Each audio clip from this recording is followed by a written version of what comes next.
Hello and welcome back to our booth at SANS, in the SANS booth at RSAC 2023. I am Steve Nayhart, Director of Content Marketing here, and I am so very excited about us doing these live broadcasts from our booth all week long. We're talking with 15 of our SANS experts. I'm so pleased to be joined with Eric Johnson. What's Hello. good, brother?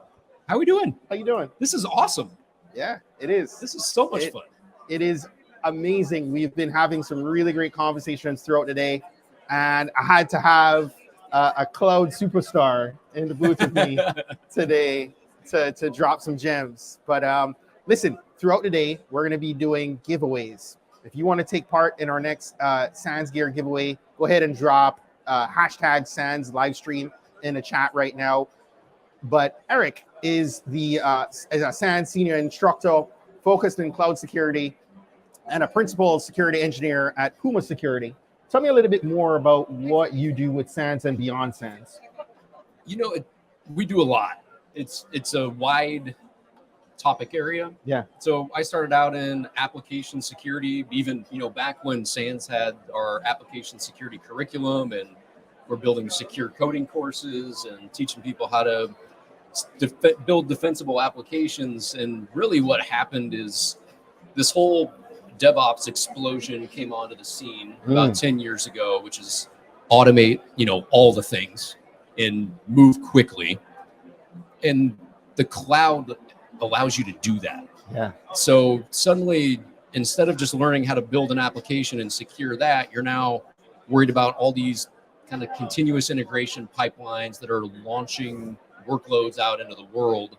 And then you have this whole cloud infrastructure with AWS, Azure, and Google that's running it all underneath of it.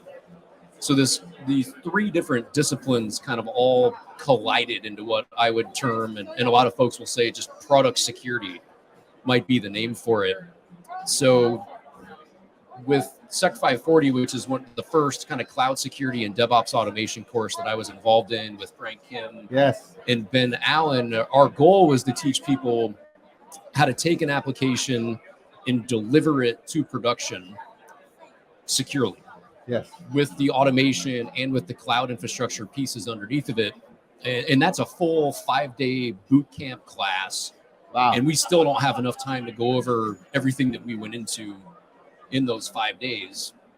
And we had one lab in there that everybody loved it. It's like Wednesday morning, the cloud misconfiguration lab, where we'd purposely put, an S3 bucket public on the internet, or, we build a little role that's over permission to demonstrate some of the things that can go wrong in the cloud. Wow. And everybody loved it. And they're like, we want more of that. And we want more of that. And that's how SEC 510 was born, which is public cloud security in AWS, Azure, and Google, which is just a full 5 days of here's all the default settings, here's all the misconfigurations, here's all the things that could go wrong. And so that was the next one. And coming up very quickly here, which technically I think we're a month out. So SEC West is May 15th, right? About right, yeah. SEC 549 is the bigger picture, the enterprise architecture view of what in an enterprise, when you've got hundreds of accounts or projects, how do you kind of glue all these pieces together to monitor them, to get visibility and try to segment things for an enterprise that is going to be a little more siloed than a small to medium-sized business. Now, what's your part, Eric, in those courses? Like, did you author these courses? Everything. Are you teaching all all these of the above. courses? So when do you find time? It's hard. There's building one from scratch is challenging. I mean, it's a full sprint for months. So we just turned the 549 5-day version in a week ago, and I probably burned 100 hours, maybe averaging like 70 hours a week for like a good month or so, heading into that turn-in, because you've got all these things in your brain. You're trying to get them down on paper. You're trying to get them down into labs. You're trying to make sure that it's just going to be an awesome rock star experience out of the gate for that class, but it's not for everybody. Right. It's a ton of work. With SANS, our hope for all our courses is that, our promise, right, is that you can get back out there the very next day and put what you learn into application. 100%. Right? Yes.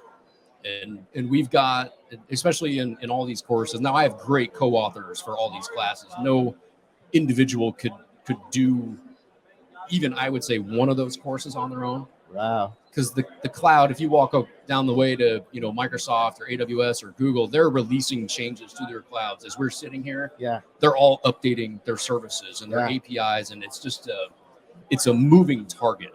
The entire lab environment is a moving target, and things break all the time. So, touching on that, are there common concerns that you see coming up pretty regularly, right, with security leadership when it comes to cloud infrastructure? The security concerns with cloud infrastructure are endless, really. Yeah. And a lot of the folks that I work with or teach in these courses are coming out of a traditional security background where they're used to their, network firewalls and their perimeter defenses and, looking at lots of network flow and things like that inside of their on-premises networks. And as you transition to the cloud, it's a whole different story. Yeah. You're trying to figure out now all of these things. If you build a network in the cloud, the way that you do it is you're not in the data center, racking and stacking servers anymore. You're making an API call to the cloud provider saying, please build me a network. And they just do it. So you'll hear people say identity is the new perimeter over and over and over again. And it's because the entire management control plane for all of these cloud providers is on the internet. So you have to worry about what user am I, what permissions do I have? If you give me too many permissions, I can delete a network, for example. Right. And suddenly we're in big trouble. So those security folks that are relatively new to the cloud, they're just trying to figure this whole thing out.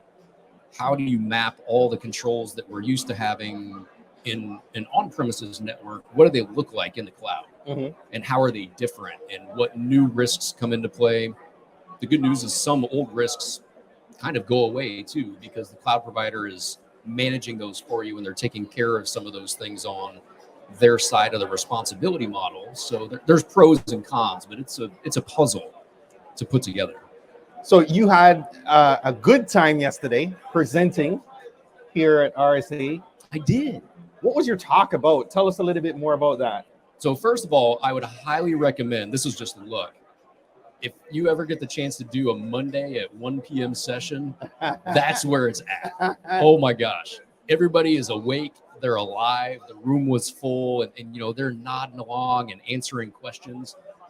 On a Thursday, if you're at the tail end of that in the afternoon, people are a little tired, right? Their brains are full.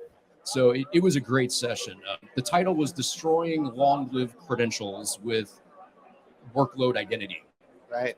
What exactly is that? Workload Identity Federation. So if you think about how you get access to a system, especially if you're a machine or a service, the way that we did it forever was you go to the cloud provider and you generate this long-lived credential. So think of a super long password to get access to this API. It doesn't change unless a human goes in there and changes it. Okay. So there's just password problems there. You have to worry about brute force attacks. You have to worry about the passwords being rotated, being compromised, and you're doing monitoring to make sure that, this user account is not being potentially used by some attacker from somewhere else on the internet. Right. So the whole talk was, how can I get rid of those? And there's been a huge push over the last couple of years by the cloud providers to support what we would call workload identity, which is really built on OpenID Connect and JSON Web Tokens, which are now a temporary credential. So instead of that long-lived password that might live for, forever, you've got this token that only lives for 60 minutes, let's just say. Okay. And the whole talk that I put together was all the cloud providers support these short-lived temporary credentials. And what I set up for them in this open source repository that's called Nymeria, subtle Game of Thrones reference there in the Puma Security repo, is I put all the Terraform that you would need to build this. After they walk away, they can go launch this into their own cloud accounts. And it's a GitHub action, which is cloud number one, that needs to authenticate to Azure to build a virtual machine. And the virtual machine running in Azure needs to authenticate to Amazon Web Services S3, which is their storage service, and Google Cloud's GCS, which is their storage service. Okay. So we've got 3 different authentication points there that in the old world, we create 3 long-lived credentials, and they would live forever to enable this whole system to function. And what I walked them through for an hour was, let's do this by not creating any long-lived credentials. Okay. And what we did is we set up identity federation trust between the Azure environment and GitHub, and then the AWS and Google environments to set them up to trust that Azure subscription. So I caught, you just dropped a whole ton of gems, right? I know. So, I got the token. Bring me back to long live. What does that mean? So long-lived credentials really just refer to that password, that API key that's just never rotated. Okay. And the risk is if somebody finds that. So during the demo yesterday, I dumped it out on purpose to a log file. Okay. And if your system administrator gets access to that log file, now they've got this password that they shouldn't have. Right. And they can use that to kind of pillage this cloud environment forever. So at that point, your incident response folks, you have to hope they're monitoring usage and maybe detecting that credential is being used from an IP address that's not normal. And the temporary workload identity federation concept says, if you found that credential, that token in a log file, chances are it's been 60 minutes since we created it. It's already going to be expired and invalid by the time you would maybe go find that if you're that evil administrator. So listen, if you're tuning in right now, we have a poll that we're going to throw up.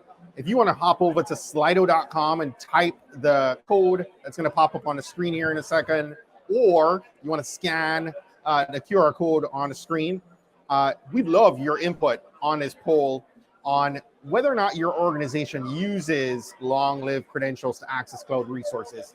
Let us know your thoughts on that.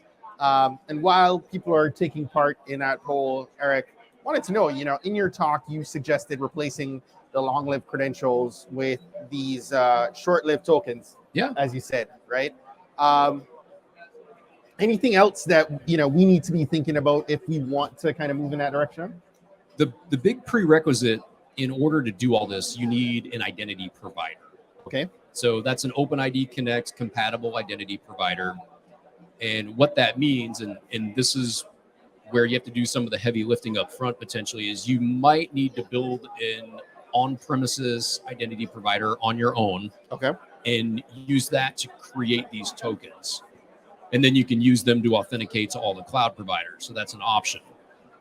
What a lot of folks will do is they'll say that's too much work. Right. I don't want to build that. I don't want to maintain that on my own. So they might bring in a vendor that has this. And the cloud providers themselves offer this as a service too. Okay. So you could just say, I'm going to use AWS Cognito, or I'm going to use Azure just in general, because Azure Active Directory is an OpenID Connect identity provider. Or I can go use Google Cloud Identity. But there's other vendors, you've got Okta, Auth0, HashiCorp's Vault has an OpenID Connect IDP option inside of it. So that's the big piece that you kind of need to figure out first before you can move over and start to configure all the trust to get access to your cloud services. You shared some of our courses that we have serving different areas of cloud. Which of those courses kind of speak to some of this? So there's a little bit of different context, but Sec 510 has a really cool section in it on day 5 where we do some cross-cloud authentication and authorization, and it talks about long-lived creds, and then it also talks about workload identity. Sec 549 also covers that, but it's in a different light. And what Kat Traxler is the lead author for 549. And when Kat and I talked about what do we want to do from an enterprise perspective here? So the big difference is you can configure this in individual accounts across an organization, but then it's hard to manage that. Right. Your cloud administrators don't know, where are all of these identity federation configurations at. So in 549, what we did was we said we're going to centralize all of that configuration into one location, give the cloud security folks one place to look for that. Okay. And from there, then you can kind of just jump off into the other target accounts inside of the cloud organization. So you can still enable access to all those, we call them spoke accounts. And you have got the centralized identity hub that all of that configuration lives in, just to make it easier to manage from an enterprise perspective. I love it. And if you're interested in learning more about SEC 549, hop on over to sans.org/SEC 549, and you can read a little bit more about the course. Tell us, is there anything else about the course that you'd want to share with our audience? So this is kind of unique. This is the first time I'm going to try this, and the jury's out, right? We don't know. I think people are going to love it. So in SEC 549's lab environment, it is a full enterprise level environment where we federate access in through Azure Active Directory to access AWS and Google and Azure resources. Okay. What Kat and I set up is an actual kind of long-lived for the whole week a Ranges.io scoreboard. Okay. So all of the lab instructions are inside of Ranges.io, and they're intended to be just challenges that you can get answers to, and you can earn points as you go throughout the entire class. Of course, in a race for the challenge coin that we put together, right? So it's a little bit different from how we've set it up in the other courses, which is the more traditional, just here's the lab and here's the step. Yeah. And what we want to do is just kind of gamify the whole thing. Right. So I think it's going to be super fun. I think the students will love it, and we'll have that scoreboard just up and running all week. And hopefully we'll give lots and lots of coins out for the winners. But that's something unique that we're going to release on May 15th at SEC West.